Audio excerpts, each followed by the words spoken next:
យើងមកសង្កេតមើលទីផ្សារតាំងពីម្សិលមិញហើយនឹងថ្ងៃហ្នឹងតើទីផ្សារពីមុនហ្នឹងក្នុង time frame day ហ្នឹងតើវាឡើងដល់តម្លៃដែលខ្ពស់ពីមុននៅប្រហែលហើយតម្លៃ resistance ដែល strong បំផុតនៅក្នុងតម្លៃណាដូច្នេះដើម្បីយើងចូលទីផ្សារបានយើងព្យាយាមចាប់លំហូរធំមកគឺលំហូរនៅ time frame day អូខេដូច្នេះយើងចាប់នៅក្នុង time frame day យើងដឹងតម្លៃពីមុនវានឹង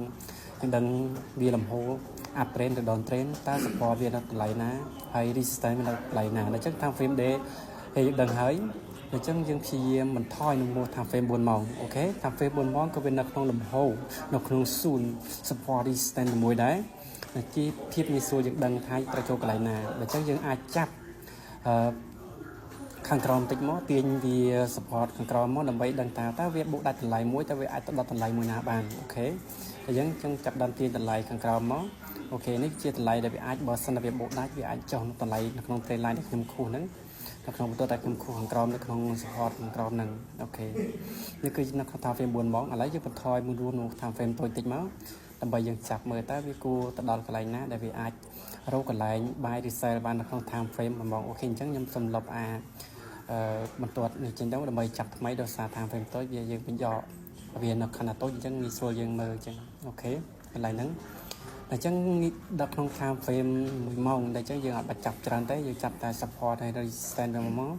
ដើម្បីយើងរកកន្លែងចូលទីផ្សារដើម្បីយើងដឹងថាតើ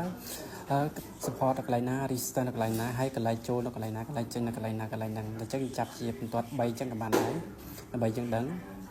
អូខេដល់ពេលយើងចាប់ចេះយើងដឹងតម្លៃមួយដែលយើងអាចចូលកន្លែងណាចេញកន្លែងណាបានហើយទីផ្សារវាឡើងដល់តម្លៃណាហើយយើងគួរបែរកន្លែងណាសែននៅកន្លែងណាដូចជួយដែលខ្ញុំខូចអញ្ចឹងព្រោះយើងចាប់ support resistance គឺសូមបង្ហាញពីកន្លែងបាយកន្លែង sell កន្លែងដាក់ SL កន្លែង TP ច្បាស់លាស់ហើយ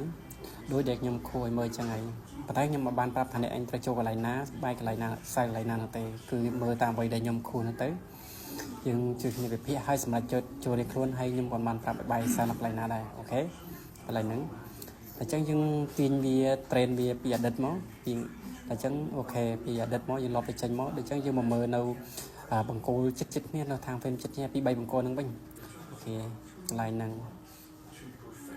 អញ្ចឹងយើងព្យាយាមមើលអូខេតើវាដល់តម្លៃមួយណាដែលយើងអាច sell វិញបានតើវាចុះមកដល់តម្លៃមួយណាបើវាបួសដាច់ហើយវាអាចចុះបន្តទៀតដល់តម្លៃមួយណាកន្លែងហ្នឹងខ្ញុំខួរឲ្យមើលស្រេចហើយងាយស្រួល